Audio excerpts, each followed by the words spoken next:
All right, Ali. Reverend. Your show.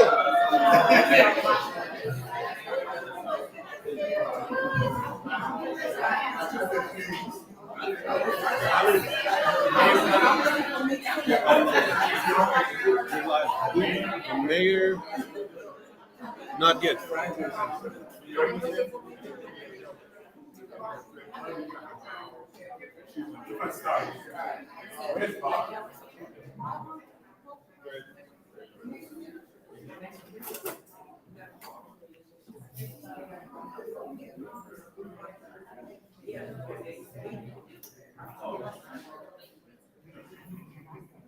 Take that from now. Where it says, because you are going to speak that.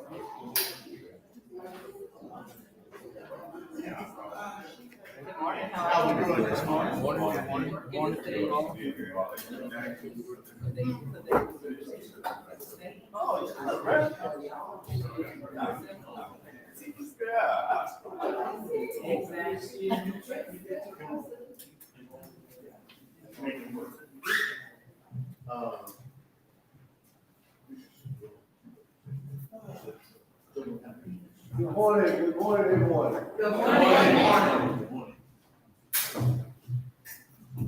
All right, it's great to see everybody here today. For those who don't know me, my name is Rick Mims. I am the chairperson of Black Push, and it's a beautiful day. I am so happy, I'm excited, I am just tickled purple to be here today.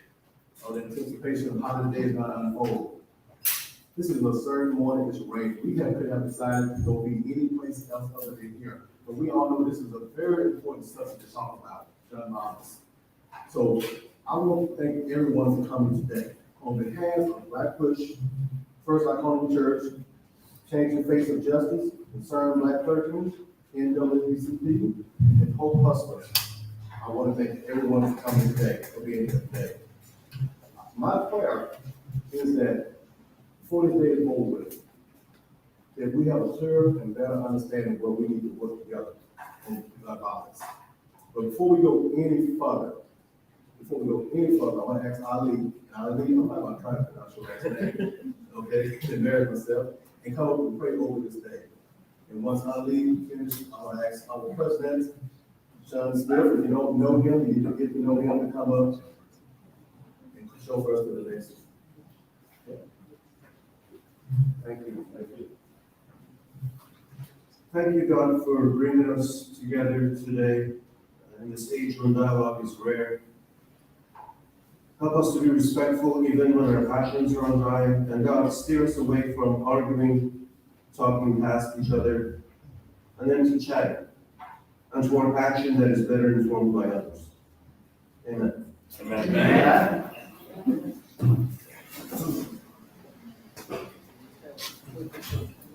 All right, so Rick has abandoned his position. First off, I just want to say thank you guys for all being here. This has been one of the most difficult years for me.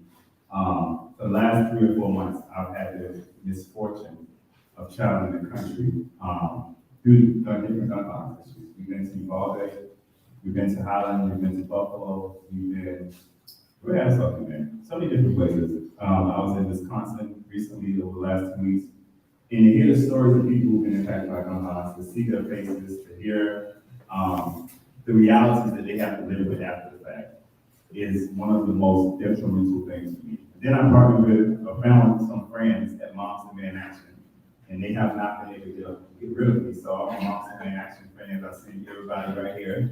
They have not been able to get rid of me, but today is really about having a conversation. And I want to break this up into three parts. First part is that I know everybody, the first thing everybody's gonna say is time to talk about it, right? We need some solid actions, we need to put some things in action. Let's be realistic. The way we start with action, before there's any action, there's words, right? So we're in the church, and I'm gonna go biblical. The Bible says when Jesus looked at the world and he seen that the world was void without form, the first thing he did before his action was he had to speak something. So there was a conversation we had. So we're here to have a conversation today. We're here to hear from people who've been impacted by gun violence.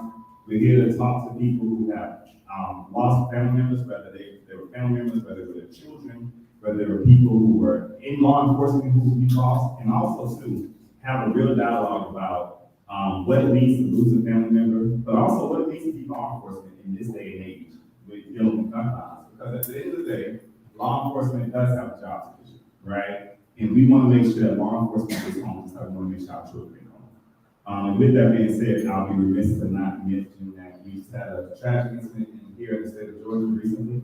And we stand with, I spoke to Sheriff Owens the other day, I sent him a statement as well. We stand with Cobb County, and we mourn the loss of those officers as well. And let's make that clear. So we do want to have open dialogue. I want to tell a story. I'm a storyteller for those who don't know.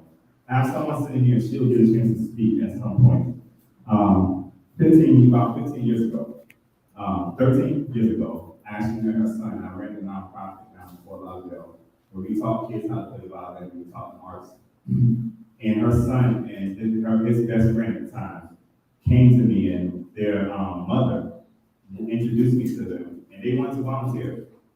And Greg was this young man, he was 15 years old when I met him, and he was so adamant about wanting to know what made me tick, like what made me think the way I think, what made me do the things I wanted to do, what made me do, like he was adamant about it. And I tell people in my office all the time, when they don't like hearing my stories, Greg was one person I knew who was sitting and listening to me preach until he blue, green, purple, and red. One particular day, Greg called me, I don't remember the exact thing, but he called me. And he said, listen, I want to go to the town store tonight, but my mom says to with you. And if I'm going to get to the town store, you have to give me permission to go to the town store. And quite naturally, I said to him, I said, Greg, of course I want you to go to the town store, because he had dreams of being a musician, he had dreams of being an artist. So of course I want you to go to the town show. I said, go ahead and go to the town show. Around 12 o'clock that night, my phone started vibrating. And it wasn't his mom who was here today, but it was another lady named Miss A at the time. And it kept ringing, I didn't answer it. Found out when I answered around 1 o'clock in the morning that he had been killed outside of the high school that he was attending a talent show at, where he was shot in the back of his head by a child who was the same age as him. And I know I speak from Ms. Roberts when I say this. It's difficult to have to lose a son, but it's difficult to have to lock up somebody who's the same age as your son, just as much. This young man was actually doing it because of the fact that he was trying to get into a game. And I remember the moment, and I've been thinking about that this whole week, that moment, and how one person's life was snuffed out, who had dreams bigger than most of us can even dream, was snuffed out because he was trying to pursue his dreams. No one should lose their life trying to pursue their dreams. No one should lose their life going to church. No one should go into a hospital expecting to have a surgery and lose their life. No one should not be afraid to go to the grocery stores in their neighborhood and lose their life. Somebody asked me earlier today, why now? And my response was, why not now? Gun violence is something that is ravaging through the city of Atlanta, it's ravaging through Metro Atlanta. We're losing too many people. When we wake up in the morning, we hear about a 7-year-old being killed the night before. That should be a waking call to everybody. But at the same time, when we hear about 83-year-old grandmothers moving into the grocery store, that should be a wake-up call to every single one of us. So the message today is clear. Whether or not this room is packed or not, the message today is that there's people who care enough to come together on a rainy Sunday or Saturday and say that we will stand up, we will give a voice to this. We have people who will be joining in and tuning in from Uvalde video, tune in here in a second. If you guys do not know, Uvalde actually had a shooting the same night that we had on the call. There was a gang violence shooting there, where 2 kids were shot, but they did not lose their life. But they did get shot there. They're in the hospital, and I spoke to Uvalde there yesterday. They look to be on the board of recovery, but for a community that is still dealing with the grief of losing babies, They now have to deal with the grief of now their kids not being safe going to the park, and they don't have any parks to do all that. And we'll also have a mother who's on from Buffalo. Now, I want you to hear this story. It's a mother who's on from Buffalo, Miss Fragrance. She actually was working in Tops the day of the shooting, and not only was she working in Tops the day of the shooting, her daughter was working in Tops the same day. And I went to Buffalo and I had a chance to meet with Miss Fragrance, and where she told me the story of literally where they met the person who became their killer 2 days before, and they conversated with this person, talked to this person every day. And just to think about the psychosis of what that does to a human being. I will end by saying this. We keep having the conversation about is mental health, mental health, mental health. I will quote our president, who made a statement about a month and a half ago. He said that every other country in the world has mental health issues. Every other country in the world, though, they're not killing each other. We have to do something about gun violence. We have to be realistic about it. We have to stop saying it's just, and I'm not saying that mental health is not a part of it, but mental health is not the only aspect of it. And we have to call it out too. We have to put laws in place, put policies in place that protect the Second Amendment right. And I'll make that clear too. I'm not for getting rid of guns. We're not trying to say we can get rid of guns. We're trying to say that we have to be smart about who we allow to have guns. And when those people who we allow to have guns, who are charged with serving our community, and who put on a badge and they put on the side of their car that they will serve and protect, then we have to make sure we're able to hold them accountable when they do things wrong for those guns as well. But at the same time, we stand up for them because none of them should go doing their job and lose their life. And I want to make sure that we don't get those lives across too. So as much as hard as we've been on law enforcement, the reason why I have different people from the law enforcement community here today is we need to hear their side too. There's another side to the story. And it's not just a one-sided issue. So I think Ms. Grace, I'm going to allow her to come jump in first because she is someone tuning in from Buffalo. And I think she is on, right, Ali? Can you hear Ms. Grace? Yes, I'm here. Can you hear me? Yeah, we can hear you. So I'm going to give you 2 minutes to kind of introduce yourself, tell about what happened with you and the day you were working in Tops, and just talk to everybody. Okay. My name is Fragrance Harris Stanfield, and I work for Tops Markets here in Buffalo. I have not returned to work yet, but it's because of the incident that happened on May 14th. A white male came to our job and recorded himself and streamed himself shooting and killing customers and workers at my job. I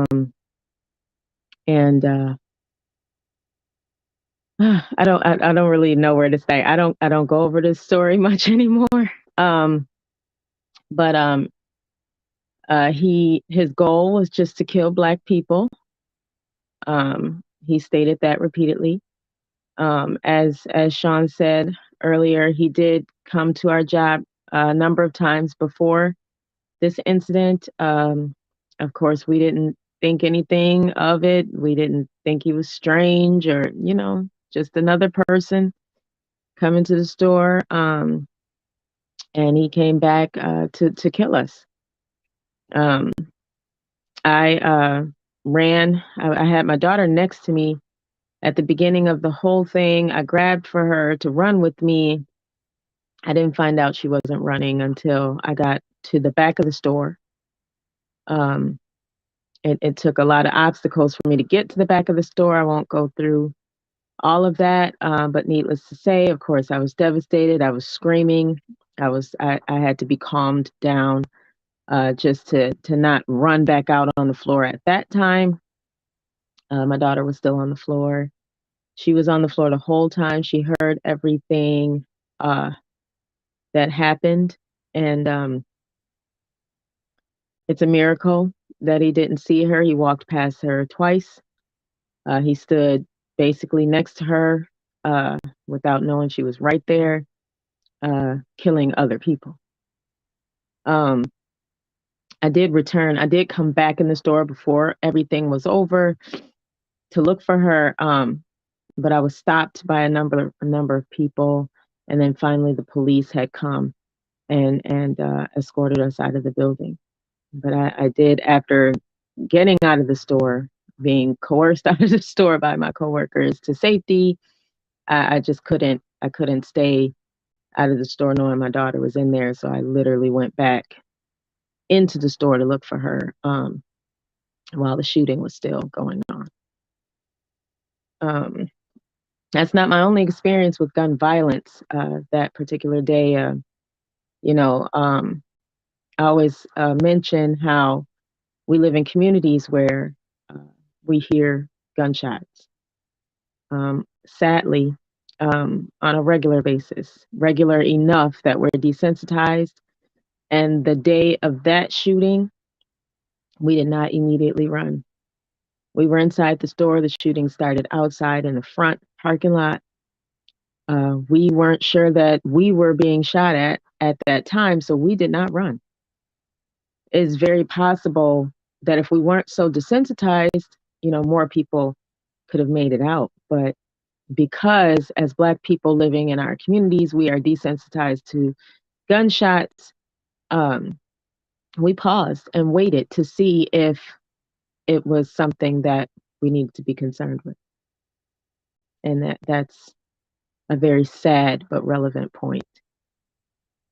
So I don't know if there's anything else that I should say.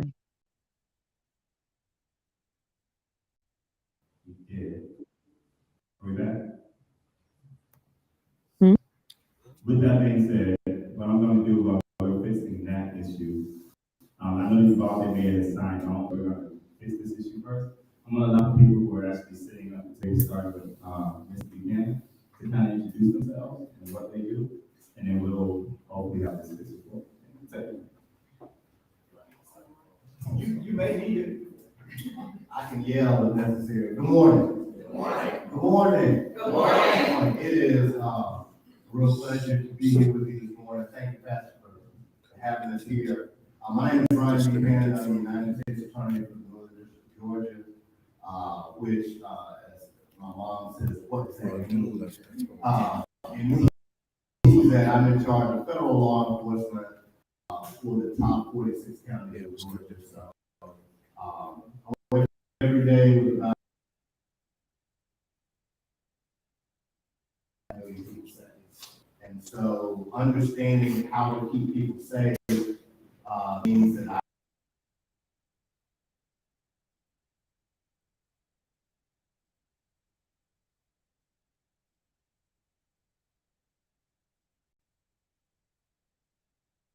training.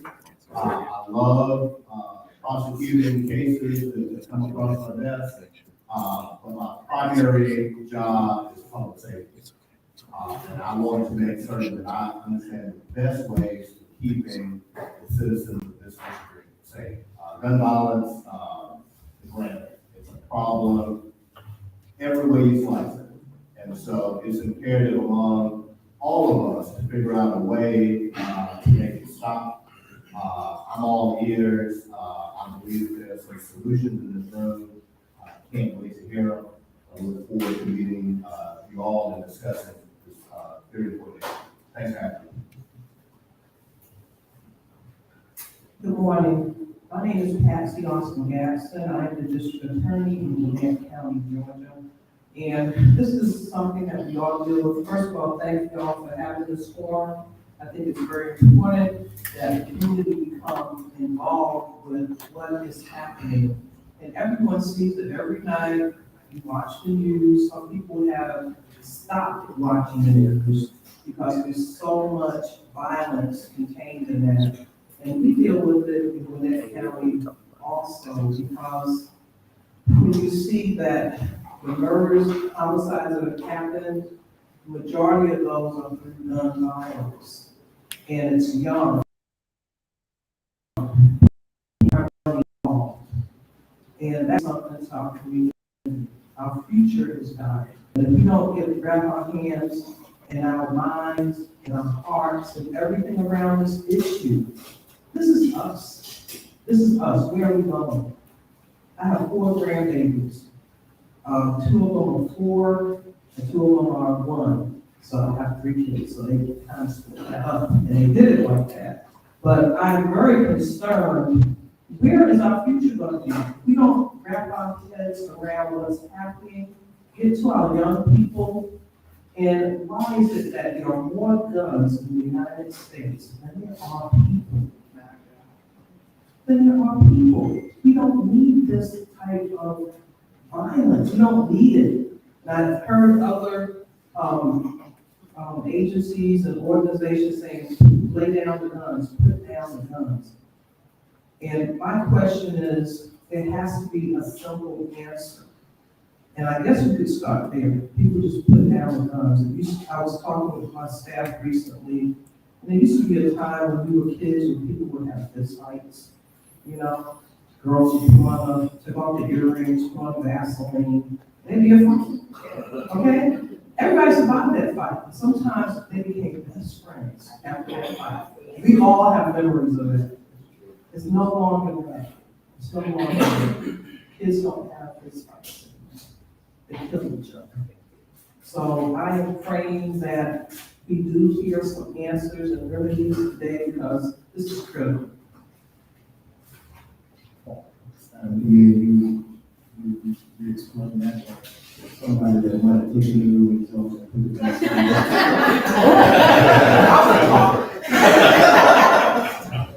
I'm Helen Shane Jones, president of the Southern Black Clergy, is concerned about clergy's honor to partner with Black Patriots. Reverend Jones is honored to partner with Sean Smith, Reverend Sean Smith.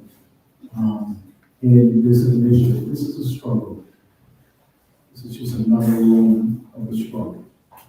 And I believe that we have to put our bodies in the struggle. Congressman Lewis said, we see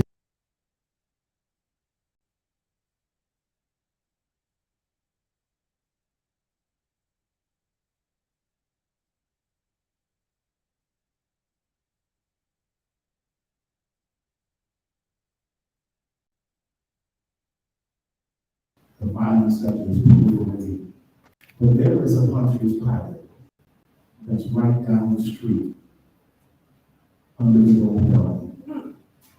And we have to address this Pontius Pilate who says that it's okay for everybody to have a gun in the state. And so as we unpack the layers of this room of the struggle, we can't have that Pilate out of this. And if you don't know who Pilate is, he goes also by the name of King.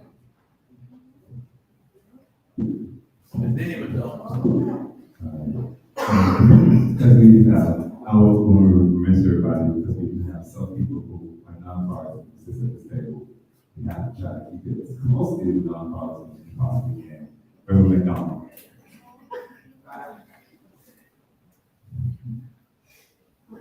I'm fixing my money. Don't say it, don't say it. It's not part of it. That's all truth. I read that on him and give the first pastor for 7 years. God is going to heal our young people. I was watching the news every night. The news stories, shootings, killings. What do you do when you get tired? When Sean came to me about this happening today, I was excited. I still am excited. Black push. Young people have to talk to young people too. We didn't get into this overnight, and we're not going to get out of it overnight. It's not going to be a sprint. We're not going to come up with solutions today. But if we commit ourselves for the long haul, we can find solutions. I love Galatians 6:9. Be not weary, well doing. And when you're doing the right thing, but you should reap the due season if you faint not. We can't enter this fight thinking it's going to be solved in one election, 1 year, 2 years, 3 years. We have to enter this fight committed to the long haul because it's about our children and it's about our children's children. There was a time when the home, the school, church, the faith community, synagogue, mosque were connected. There was a time when we broke that connection, we saw the rise of violence. The home, the school, the churches in our community. We broke that connection and we did it quite intentionally, quite consciously. Not thinking about the consequences, that we can live in a time when you can get a gun without a license. And you gotta have I have to have a license to preach. I have to get a license, I have to get a license to practice medicine, to be a dentist, to be a lawyer. I have to get a license. But we make it convenient to get a gun or weapon without a license. I come out of the civil rights movement, and I don't know of any movement that we were involved with that did not have attached to it legislation.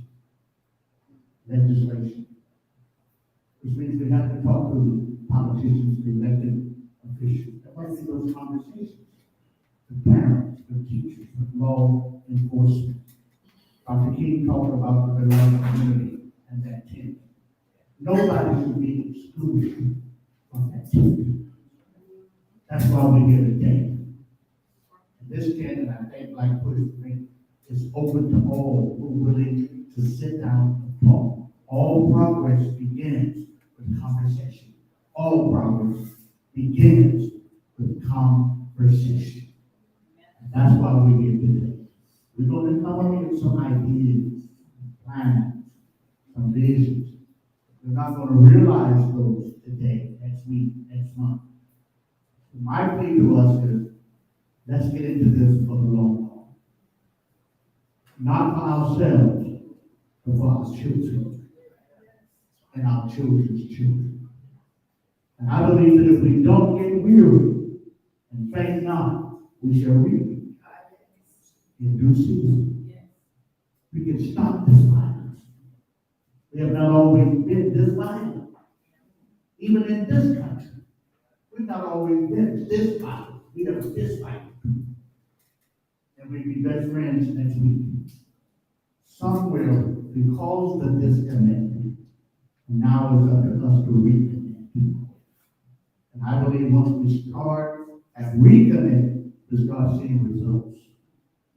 The home, the school, the church, the synagogues, the mosques. And when we get that connect back to working together, you'll have the community. And all who are here are part of the community.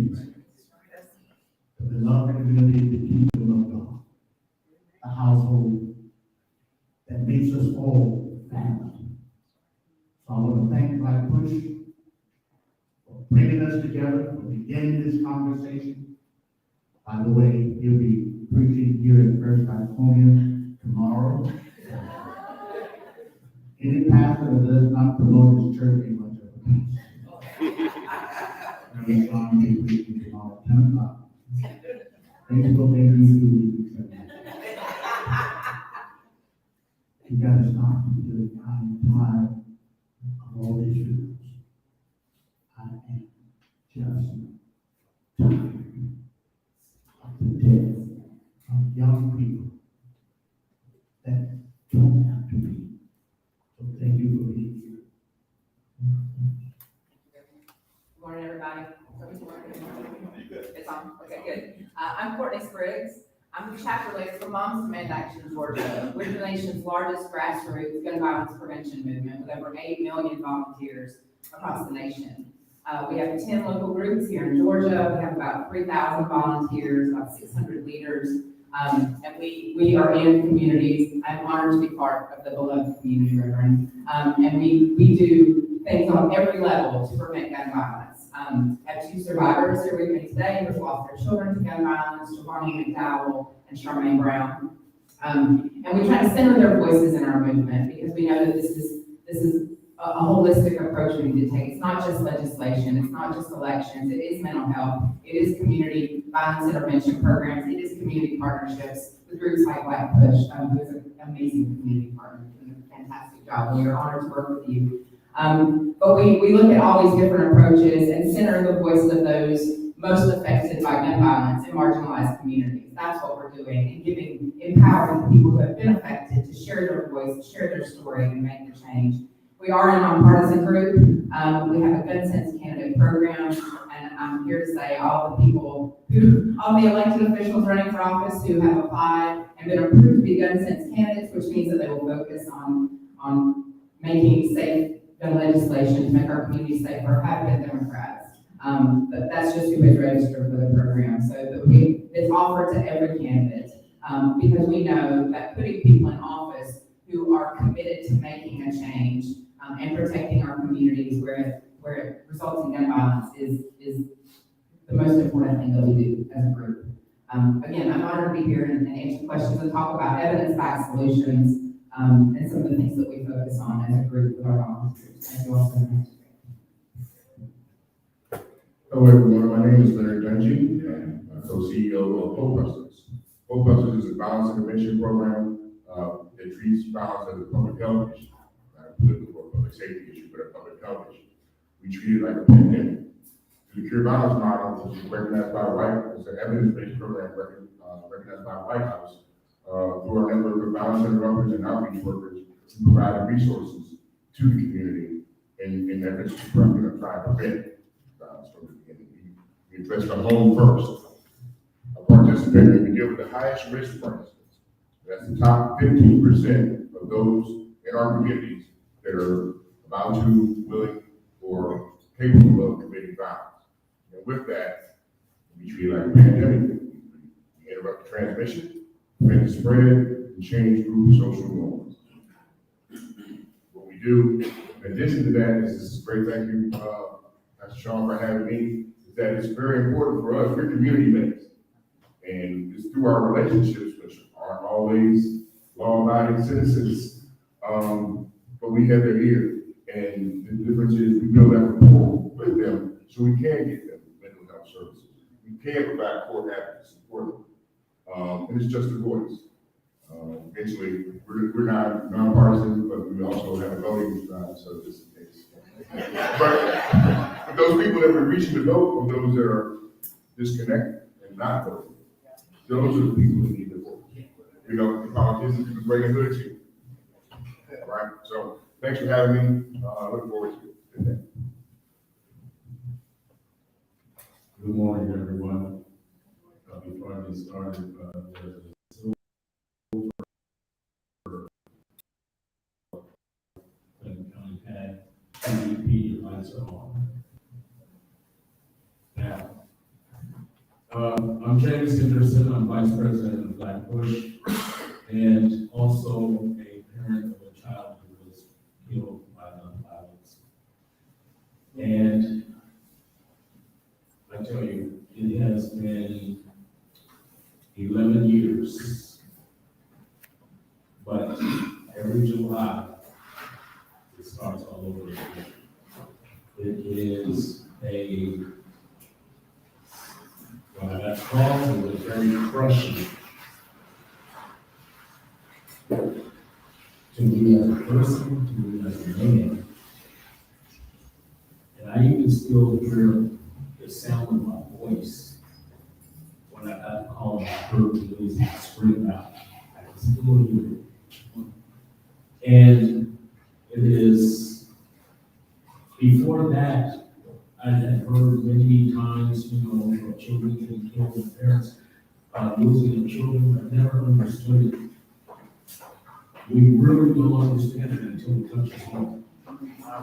The problem is, it's still touching home. Whether it be, black on black, black on why police, that part doesn't happen. When it touches your household, when it touches your community, it affects everyone. That's, The young man who took my son's life, 19 years old, his family was touched. Simply because of his mental illness that probably was probably still hasn't been taken care of. Ended up losing their son to prison.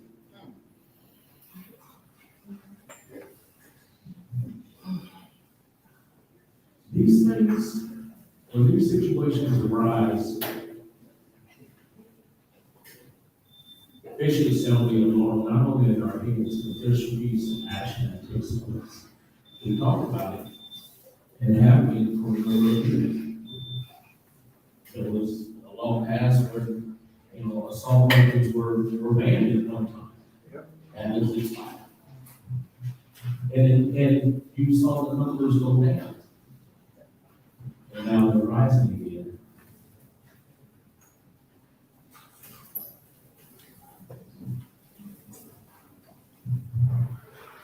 Here we are, all these years later, and still fighting to get gun violence. Personally, I'm going to get involved. So we will ask you today to call, must continue to go out and directly to our lawmakers, statewide, nationwide, that we can make a difference.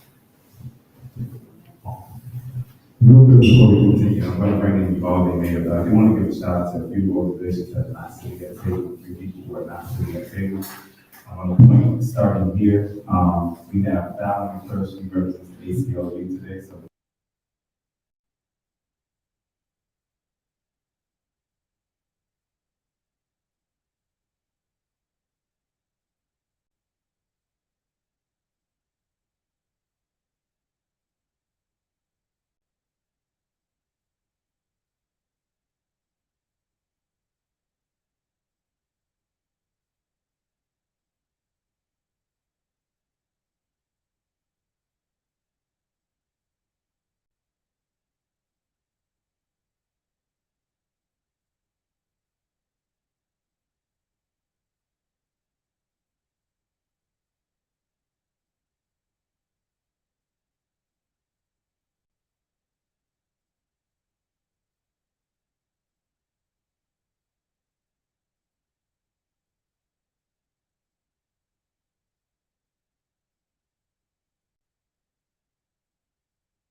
the story himself, but his nephew was actually killed in Buffalo on the day the top situation happened. So he lost a family in Buffalo the same day as well. We also have Greg Van, who also is a board member, Bishop Greg Van, we know him from this area, Greg Van, preacher man, who's been a civil rights icon around this area forever. He's here as well. He also represents the South Fulton Pastor Alliance as well. We also have commissioners in the House. So we have Gwinnett County represented in the House by the DA, and also Ms. Marlene Fox, who represents Gwinnett County, Board of County Commissioners. And we also have somebody here from the, is it Fulton County Commissioners? It's Fulton County. It's Like it's six. I don't know. That brings us to the land here for a minute. So we have, a commissioner here from Fulton County Board of County Commissioners. Anybody else I would miss? You pointing. Oh, Commissioner Terry as well. I'm so sorry. Hey, and you're representing the CAB, and behind you, Mr. Joe Charles Brooks, and Mayor of Forest Park, Benjamin Butler. absolutely amazing. So let's give all our elected officials.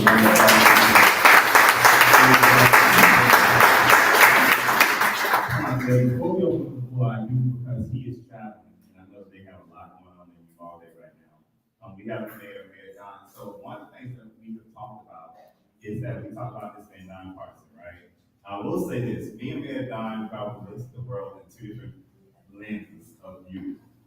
We philosophically probably don't agree on much politically, but we agree that something needs to be done about gun violence. have been to Uvalde, I think 3 times as of now. And we'll actually show a clip of us visiting Uvalde. But I think we have Mayor Don on behind my back. Yep, he's in the car. And believe it or not, he did a podcast for me a couple of weeks ago where he was actually at his son's wedding. But this was so important to me, step outside of his son's wedding and kind of talk about it. But now this is the mayor of Uvalde, everybody. And let's give him a round of applause.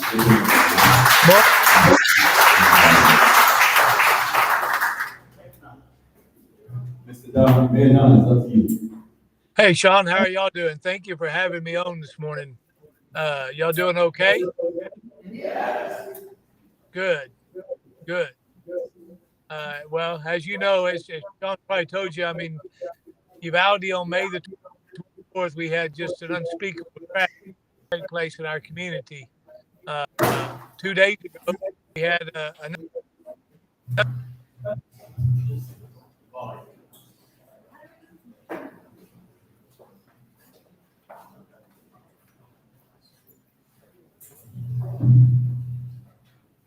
All right, we're gonna keep going because he's chatting, so he's probably gonna have a few instructions. I see somebody who just walked into Kim, I see you here. Kim, where are you? Oh, there she go. Kim, whose seat is right here next to me. Let's also give it up to Georgia Justice Project, who is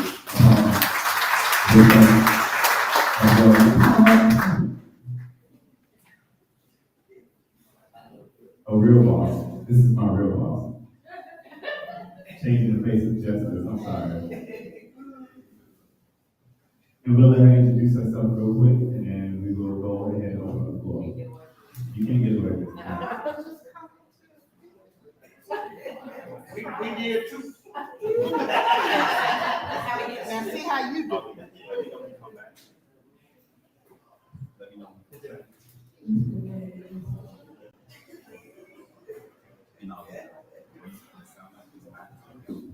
No justice? No peace. No justice? No peace. No justice? No peace. Good morning. Good morning. I am Kimberly Carter. I'm the Executive Director of Rep Georgia, and one of our projects is to change the face of justice in our state. And I thought that I was only coming to sit in the audience and eat good food and ask questions, and didn't realize that I was actually on the panel. So obedience is better than sacrifice, so I'm going to sit down and do what I'm instructed to do. And I will say this is not, so I just want to make this clear. We're not doing panel discussion. So even though we're sitting up here, it's not a panel discussion. This is really an open dialogue. And that's really important to get everybody this opportunity to speak.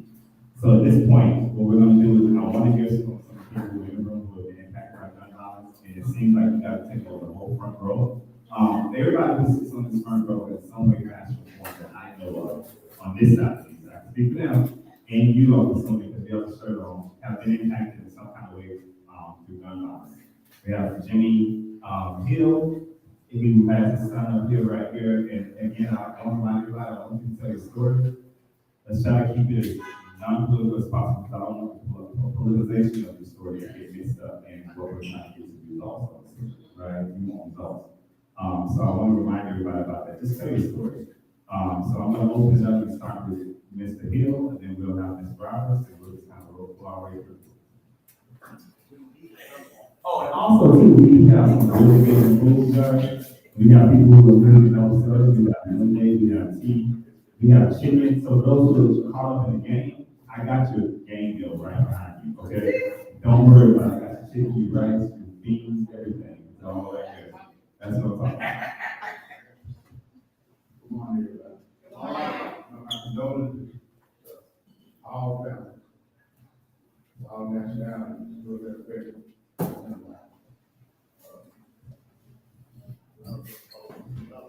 Thanks for having me here today, John. First, I want to thank God for waking me up in the morning. Being in my right mind. And another chance. I'm soon to fight just for something again.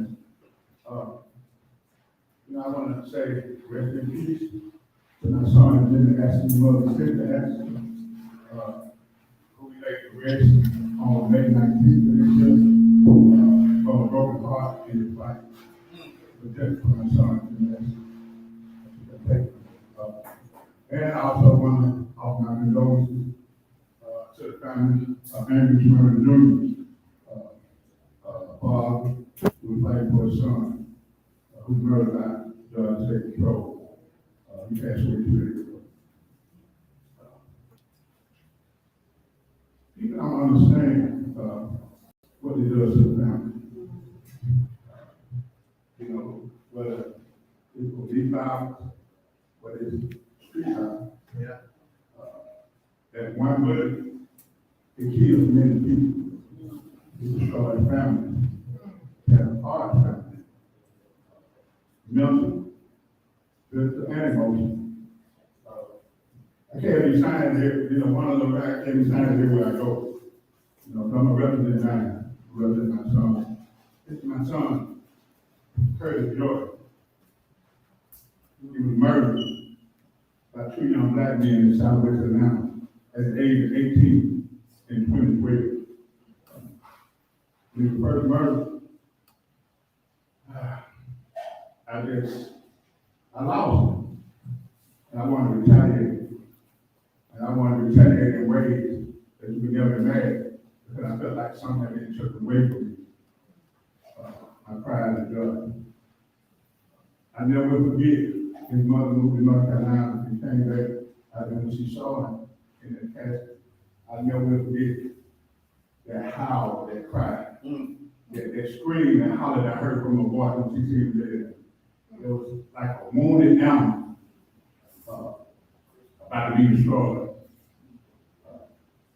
We followed from Smith to City Hall, passing out flags, going to the neighborhood. Because I felt like I couldn't be afraid to go to the neighborhood where it happened. Because if a man don't stand for something, he ain't fit to live. And I was going to stand for something for my son. And I went with the mindset of going with non-violence. Following me, people started coming forward. And I give a lot of credit to C.T. Martin, city council who did to help me. I want my to C.T. Martin is the one that set up the legal our family. And to see me on there, TV, he's the one that helped us out a lot. So, you know, I really just I have a lot of respect for him. Anyway, the end is short. We followed witnesses came forward. Witnesses were terrified. So we got this code in this neighborhood, in the black community, as being a snitch. You know, so it's okay. And people raise hell when you try to check on to be a snitch until it happens to them. Then they won't help some of these same people. So anyway, the guys ended up getting licensed from prosecutor Banks, who no longer was not prosecutor. He wasn't in the place where he told me I'm gonna treat this case like it's my son, and he did. So they got them both got licensed there.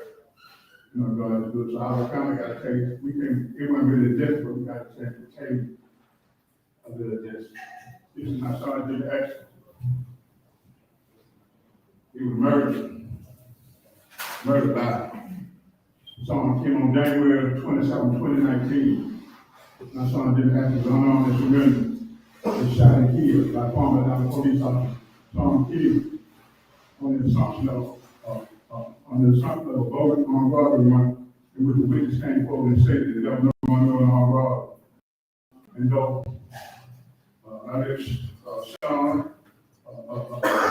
Shannon Jones and others, though the investigative report on the Cleveland Integrity Unit stated that the shooting of my son Jim Jackson by Sean King on January 27, 2019 was not justified, and Sean King should be charged with felony murder, aggravated assault, and violation of oath.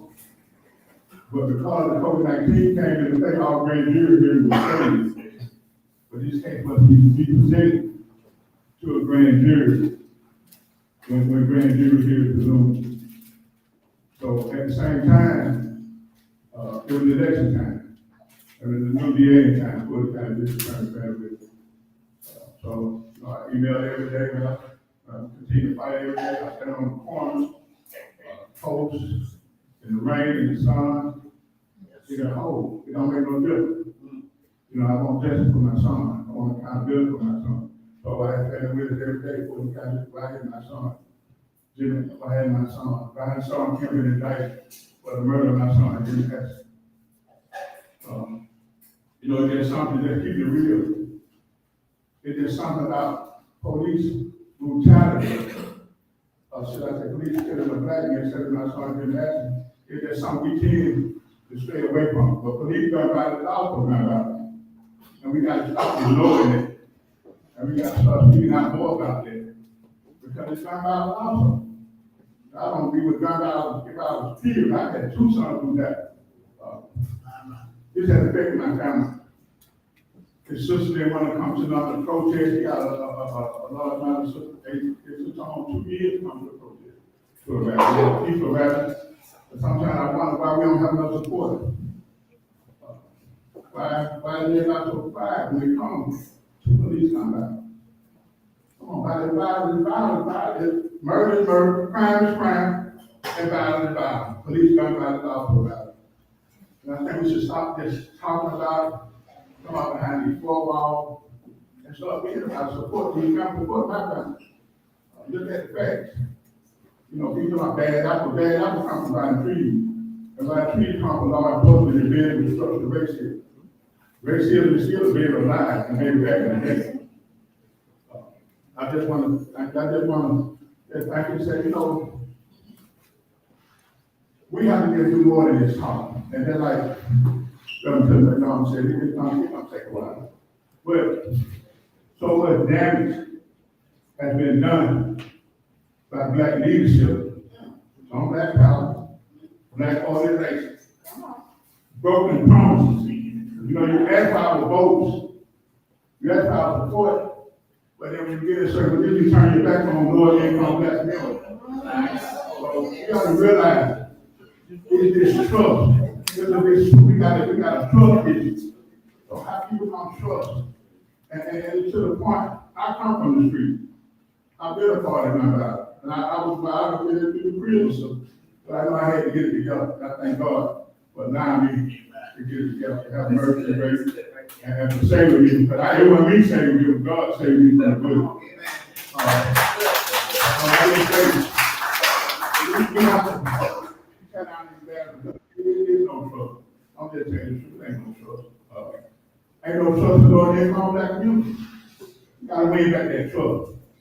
We gotta go into these prisons. We can do all we want to downtown. And then this is the job right here. Go into these churches. We got enough of these churches to be able to go into these churches in these neighborhoods and have a meeting like this every week or something. Stuff that we really want to get it in because people ain't gonna go downtown because they ain't trusting nobody. And so the man said, put it here. I don't care.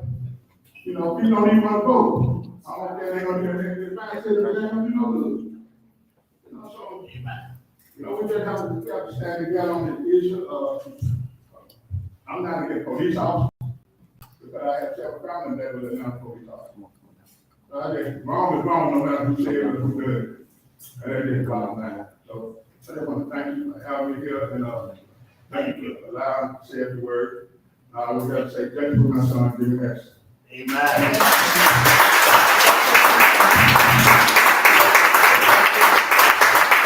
Just to reiterate, one is trying to maintain a 2-minute speech so we can get as many people as possible. Thank you.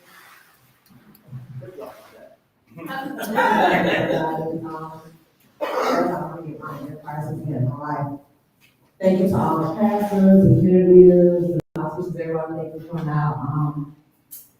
I'm Shavante Roberts, and I'm gonna be your mom. My son, Mr. was killed in 2009. I attended a talent show at his school. He was a mentee of Deshaun and Sean Integrity. I'm sorry, guys. He did everything right. He was an honor student. He was to church every day. He volunteered his community. He was respectful. He loved his parents. He loved his community. He always gave back. And I was a parent, that was a hands-on parent, me and his father, Sean didn't vouch for that. He never went anywhere without us. He went to the mall with his friends, I was in the parking lot. He went to the skate rink, I was in the parking lot. Just so happened, he wanted to go to the talent show at school. And I told him, you can't go to talent show, you have to volunteer tomorrow with Sean at 8. Of course, Greg called for Sean. Greg is Sean's unofficial child, just put that out there. He always thought he was Sean's favorite. And he said, well, Mom, Sean said I can go. He said, I can go, can I go? I said, get him on the phone. And he said, hey, Sean, say, let Greg go to the talent show. I said, okay, you said it's okay, it's okay. I said, but he's coming to volunteer tomorrow. No excuses. He said, I'm going to do it, Mom. So, me and his godmom is A. We helped each other, both of us, our kids were like brothers and sisters, we were like sisters and her. She was working from home mom, so she was the one that got sick, she was not to school and everything. Me and her were back and forth about what's going on, sit at the school that night with the kids. She's like, no, I'll go, I'll take them, I'll pick them up because they're going to Sean in the morning, you have to work, you have to school, the house and school too. Long story short, the one time, I'll never forget myself that. The one time that I did let my baby go somewhere and didn't wait, he never came back. He said, I said, Greg, I see you come back. Be safe. He said, Mom, what's going to happen home school? But I'm going to get shot. He said, that was, never thought I was my baby to a talent show. And he never come back. If it happened to him, it happened to anyone. He wasn't a gangbanger. He wasn't disrespectful. He did everything right. He did everything right. As a lot of these kids do. It's just that somebody had a gun and wanted to use it. I thank Sean so much for everything. He's been there through the good, the bad, and the he does this, guys. It's not for show. He's lived this. Nobody can affect him. The more that you guys can know, Greg was like a child of him. He's been there. He's there with family. He's been in contact with me for 13 years. He's been in contact with me since the day it happened. He's always called me to check up on me if I need anything. It's such an honor to be here to tell my story. And just thank everybody for, coming to this dialogue to see how we can make a difference and save our community, because we have to stop it. I'm tired of funerals. I'm tired of our babies dying. It's not fair to them. My baby deserves to grow up. He deserves to be here to make a difference. And it's not fair that someone with a gun, made a decision for them that we can't take that. So again, thank you everyone that listened to my story. And thank you, Black Push, and Sean and everyone in their respective places. Thank you.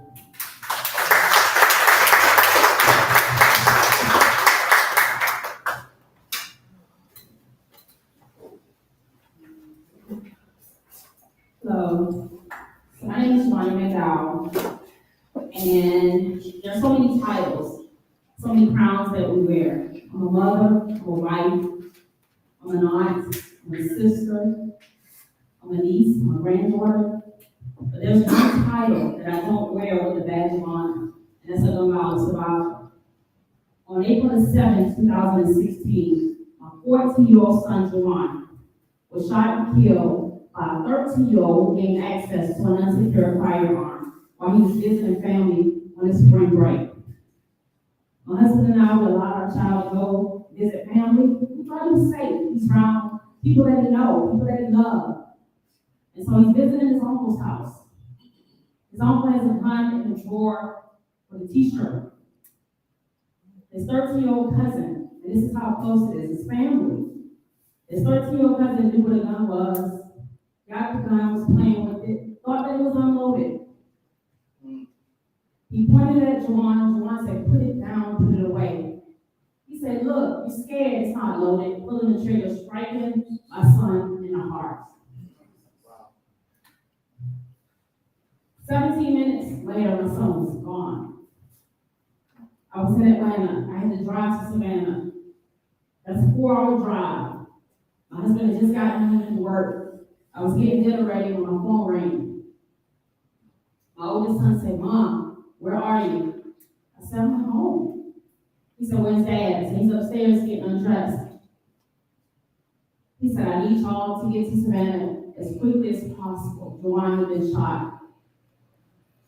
I screamed, and when he said he remembered that scream, I could still hear that scream, and my voice were playing over and over again. We rushed out the house, not even remembering if I turned off the stove, if I set the alarm, even forgetting our way to the highway, panicking. When we arrived and we told that Juwan didn't make it, everything about life, everything that we had taught him was gone. Everything was an instant memory. We were a family of 4 that became an instant family of 3. It was difficult going to a restaurant for the first time, and it was like coming in your party. You have to remember to say 3 because you will often say 4. That's a pain that I don't wish on anybody. It took our oldest son 5 years before he would take another family portrait because he would say there was always someone missing. That's a pain that I carry within my heart every single day. It's a hole, it's a void that no asphalt or anything will ever be able to fill. For Christmas, I no longer put up a Christmas tree. I no longer keep leftovers in the refrigerator because there is something that I miss. I miss my son eating and speaking my leftovers. I miss him being the first one on Christmas morning to open his gifts. He was 14 years old with so much life ahead of him. His lifelong dream was to become a veterinarian, a dream that I would never see fulfilled on this side of heaven. But I know that as I continue to speak up, and I continue to lift his voice, and I continue to share his story, and I continue to keep my relationship with God, that I know that I will see my child again. I know that I will see him again. And so we all know that there's a core and there's a root to all the issues in society that we see today. And we have to address those root issues. In order to address anything when it comes to gun violence, we have to get to the root. We have to get to the root of the issue. Easy access to guns. I think someone said earlier, there are more guns than people. Easy access to guns. We're not saying that you can't be a gun owner, but be a responsible gun owner. Secure your guns if you have guns. And if you know that there's someone that's not supposed to have a gun, there's this saying you say snitching, all this, that goes out the door when that pain knocks on your door. I was one of those mothers, when you think about it, you say, it didn't happen to me. I knew about gun laws, I saw it, and then it happened to me. And I refuse to stay down. I refuse to not lift my voice. Every chance that I get, I'm going to say my son's name, Juwan, because his life matters, and everyone that's here that's lost someone to gun violence, their lives matter too. Thank you.